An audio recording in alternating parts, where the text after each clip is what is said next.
Allez, bonjour à toutes et à tous. Nouveau numéro de Valeurs Ajoutées sur Boursorama. Aujourd'hui, il faut revenir évidemment sur ce petit virage. C'est comme un virage que nous a réalisé la Réserve fédérale américaine. Bonjour Raphaël. Bonjour David.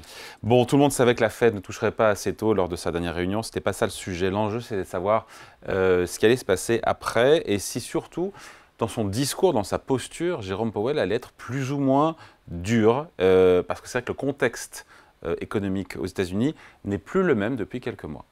Absolument. Et il n'est pas simple. Il n'est pas simple. Cette réunion était très attendue pour ça. Autant en 2023, il y a une certaine linéarité des événements. L'inflation est bien revenue de manière assez rectiligne. La croissance s'est maintenue. Contre toute attente d'ailleurs.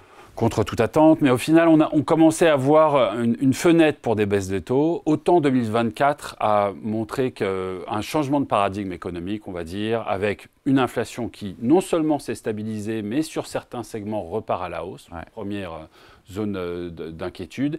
Et puis une économie qui, elle aussi, continue à se maintenir, en particulier aux États-Unis. Elle a un petit peu ralenti plus récemment, mais globalement, les chiffres sont robustes.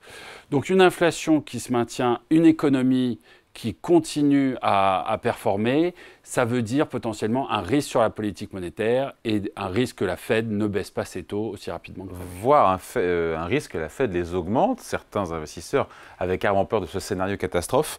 Il a été assez clair, Jérôme Powell, a priori, c'est no way. Voilà, ça a été l'enjeu numéro 1. Est-ce que Jérôme Powell va ouvrir la porte à une potentielle hausse des taux? Ce qui serait un virage, là, pour le coup, à 180. Là. 180 degrés. Là où les investisseurs attendaient 6 baisses de taux pour cette année, imaginez-vous quelques semaines après, entendre Jérôme Powell parler d'une hausse des taux aurait refroidi l'atmosphère, dirons-nous. Ouais. Et là, pour le coup, Jérôme Powell a été rassurant. Il n'a pas parlé de hausse de taux. Aujourd'hui, l'enjeu, c'est de maintenir la politique actuelle, donc des taux inchangés, plus longtemps. Donc on n'a pas parlé de hausse de taux et ça a été un motif de soulagement pour des marchés qui étaient rentrés dans cette réunion très anxieux.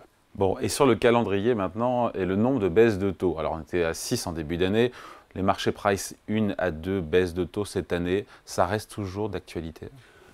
Alors là, on a été peut-être un peu plus prudent côté Fed. Autant sur les hausses de taux, on a rapidement évacué le sujet. Autant sur le calendrier, là clairement, la Fed est un petit peu plus anxieuse. L'inflation, encore une fois, surprend. Elle repart un petit peu à la hausse aux États-Unis, en tout cas sur certains indicateurs.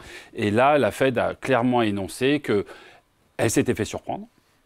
Qu'aujourd'hui, le calendrier prévu initialement allait être repoussé et qu'elle n'était pas vraiment en mesure de donner des perspectives sur ces baisses de taux. Et ça, c'est une moins bonne nouvelle. On est effectivement dans ce scénario de taux élevés pour plus longtemps et un scénario qui ne va pas nécessairement convenir à toutes les classes d'actifs. Donc possiblement pas de baisse de taux cette année.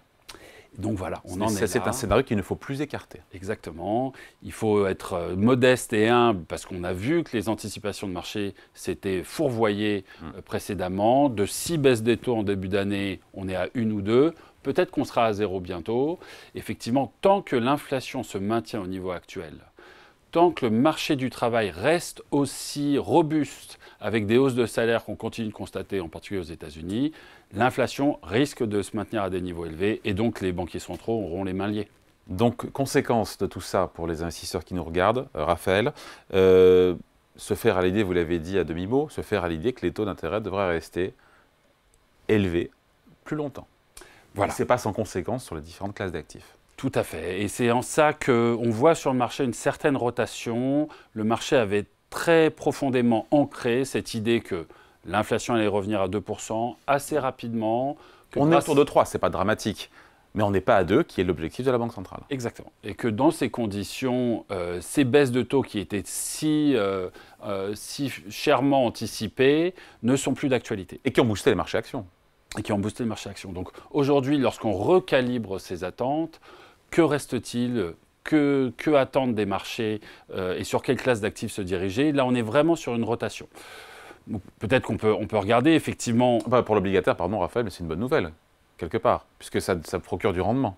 L'obligataire, clairement, c'est la classe d'actifs incontournable aujourd'hui. On a un retour de l'attractivité de cette classe d'actifs. On a du rendement, on a des coupons, on a du portage.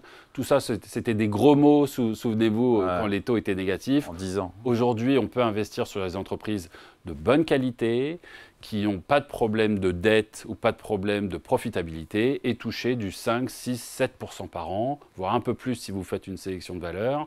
Et ça, c'est attractif. Si vous réinvestissez ces coupons à chaque fois, vous pouvez vous retrouver avec des performances très honorables. Donc l'obligataire, très clairement... Brique incontournable d'un portefeuille. Incontournable.